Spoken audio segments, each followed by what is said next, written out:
한 가지 오늘 중요한 말씀하셨는데요. 곡성에서 낳고 성장해서 곡성에서 살 수 있는 곡성 군민을 기르는 교육으로 곡성 교육청의 교육 방향 전환하셨다고 이 부분에 대한 말씀하셨는데, 이랬을 때 분명히 반발하는 이런 부모들, 이 부분들을 어떻게 잠재우시거나 어떻게 설득해 가고 계십니까? 그래서 지금 곡성에서 배우고 곡성에서 정주한다는 교육 방향을 작년 12월에 미래교육협력센터가 주관해서 합동 워크숍을 했어요.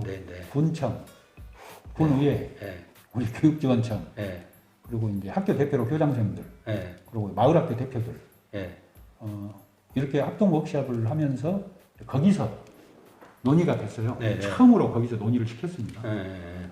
논의를 시켜서 이제 그때 논의를 하면서 처음 했던 질문이 뭐였냐면, 우리가 바라는 곡성사회의 미래상은 어떤 가치가 일상적으로 구현되는 사회여야 할까?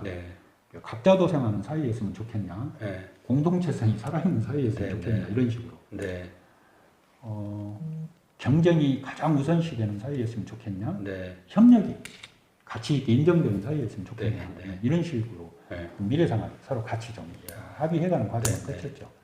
그래서 만약에 우리가 협력과 존중, 배려, 공동체 가치 이런 것들이 일상화되는 사회가 되기를 바란다면 목사님 지금 어떤 교육을 해야 하겠냐 그런 질문들을 했죠.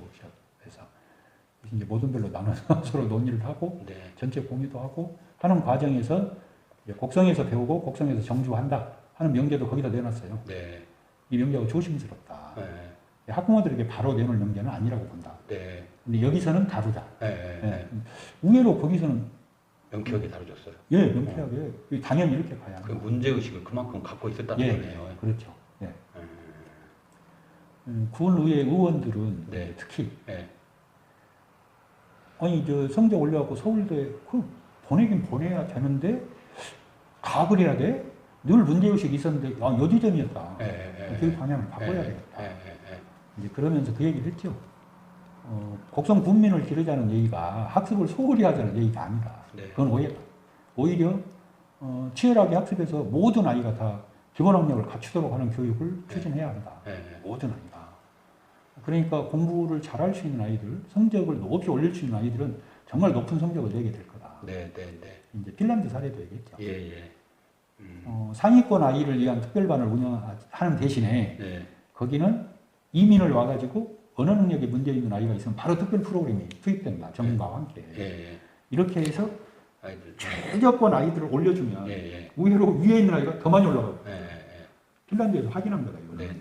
곡성도 그런 전략을 써야 되겠다. 그런 얘기를 하면서 거기서는 합의가 됐습니다. 학부모들이 보시기에 수년 전에 비해서 학교가 좋아졌어.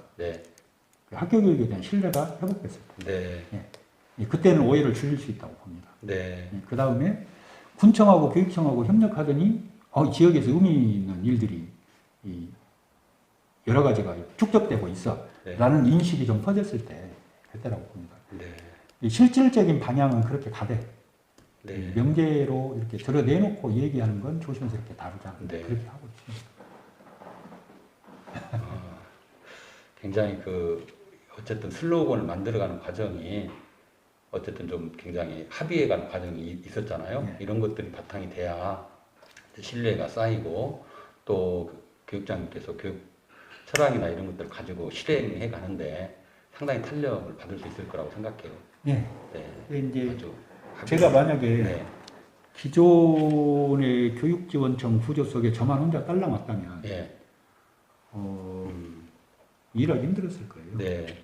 근데 지자체랑 함께 여러 가지 이야기들을 주고받으면서 방향성을 일정 부분 맞추다가 왔기 때문에 제가 일을 할 수 있었던 거예요.